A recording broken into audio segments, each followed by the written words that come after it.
Before we meditate, we have to chant on karma, the power of our actions, and particularly the power of our intentions. What we mean to do has a huge impact on our lives.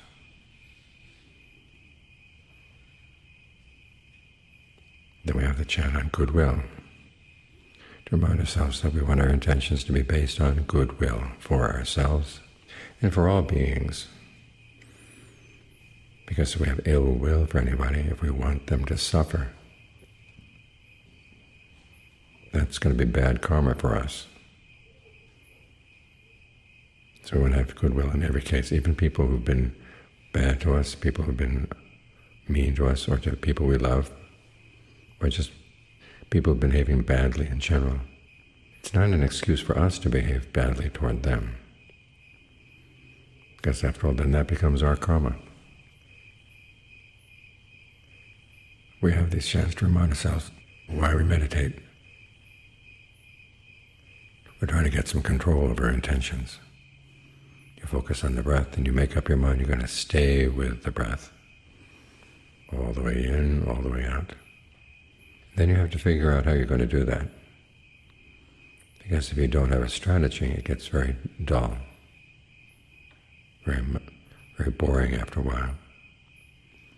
But if you explore the fact that you've got this breath energy in the body, and it's not just the air coming in and out through the nose, it's the flow of energy in the body that allows the air to come in, allows it to go out, and that goes through the whole body, through your whole nervous system. So you can ask yourself, how does your body feel right now? What's the quality of the body as you sense it from inside? A way of breathing would make that quality better. Find a spot in the body where it's very obvious that you can see now the breath is coming in, now the breath is going out. Focus your attention there.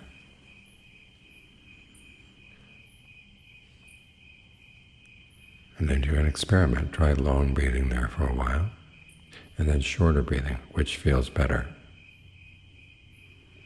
Try deep breathing, shallow breathing, which feels better. Fast, slow, heavy, light. Try to create a feeling of pleasure right there, feeling of ease. You're not pinching off the breath at the end. You allow the in-breath to flow into the out-breath, and the out-breath to flow into the in-breath.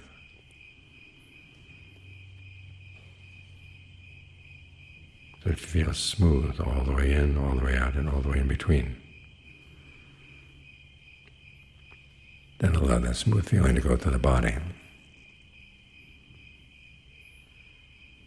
Think of it going down the spine, out the legs, down the shoulders, out the arms, around in the head.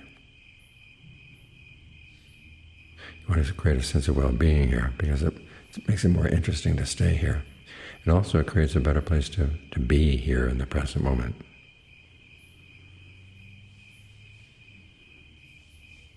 And as you set up this one intention to stay, you're going to find there are other intentions that come in. Well, this is the whole purpose. You want to observe your mind. You want to observe your intention in particular. Now right now you want to maintain the intention to stay with the breath.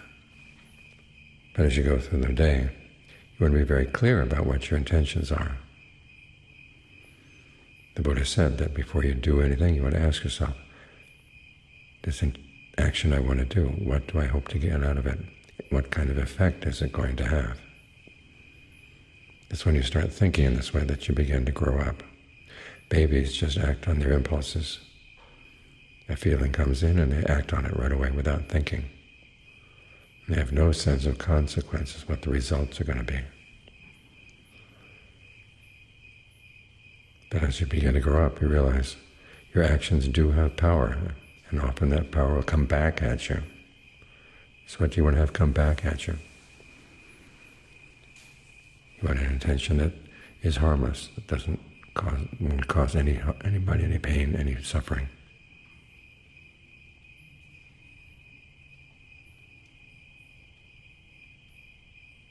So you create a good place to be right here. And it's a lot easier to act on good intentions when you feel a sense of ease and well-being right here.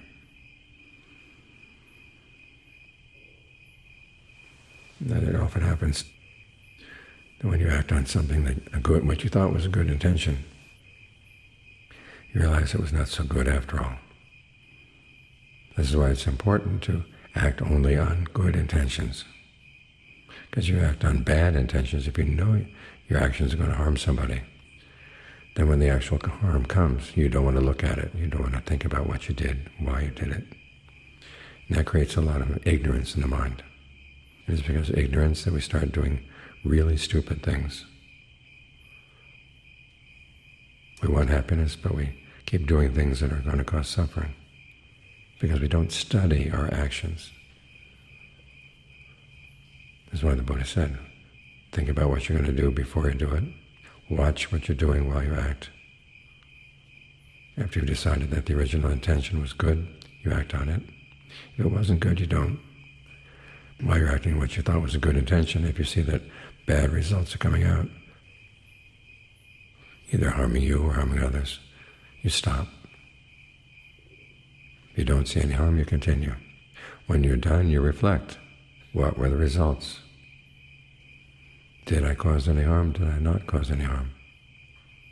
If you find that you did cause harm, go and talk it over with someone else who's wiser than you are, so you can get their perspective on what you did wrong. Don't be embarrassed to admit a mistake, because if you can't admit a mistake to others, after all, you can't admit mistakes to yourself, and then you'll never learn.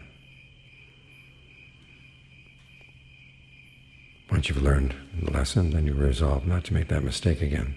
If you don't see that you caused any harm, then take joy in that fact. You're gaining more knowledge.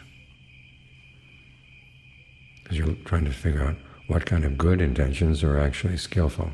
Because sometimes there is some delusion in even our best intentions. And if you know that you acted on a good intention, it's a lot easier to look back on it.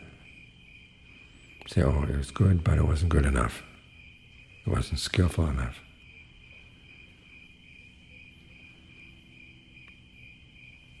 So this is what we're here for. We're learning about our intentions and their power, and learning about which ones will lead to happiness and which ones will not. It all sounds very simple, but all too often, when we act on intentions that we know are not really all that good, we start hiding things from ourselves. And then we can't learn. If you hide a mistake, how are you going to learn from it? So here we're getting practice of maintaining a good intention, which is to get the mind to be still. Give the mind a sense of well-being in the breath, in the body. So that it's easier to say no to unskillful intentions than to say yes to skillful ones. Because sometimes a skillful intention will require that you do something that you don't like doing, even though it's going to give good results in the long run. Sometimes all you can think about is, well, right now. I want some pleasure right now. That's when people start forgetting about the long term. So, but if you give yourself some pleasure here with the breath, it feels good to breathe in, feels good to breathe out. That sense of good feeling spreads to the body. Then it's a lot easier to think about the long term, because that's what discernment, that's what wisdom is all about. The Buddha said, it starts with that question, what, when I do it, will lead to long-term welfare and happiness? What, when I do it, will lead to long-term harm and pain? We're not just here to be in the present moment for the sake of the present moment. We're in the present moment because this is where our intentions get started and where we decide whether or not to act on them. Thinking about the long term. Because it is possible to find long-term happiness. It's going to depend on your actions. That's what's wise about that question. realizing that your actions do have that power.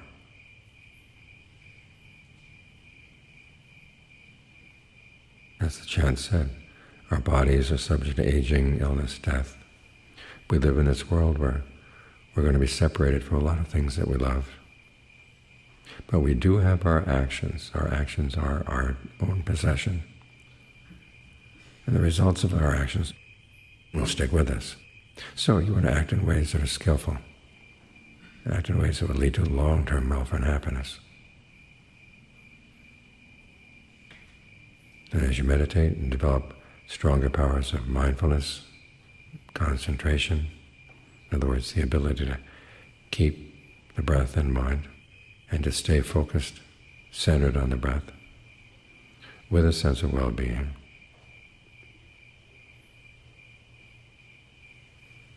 you're going to learn a lot about the mind. And it gives you the good foundation you need to work for happiness that lasts for a long, long time.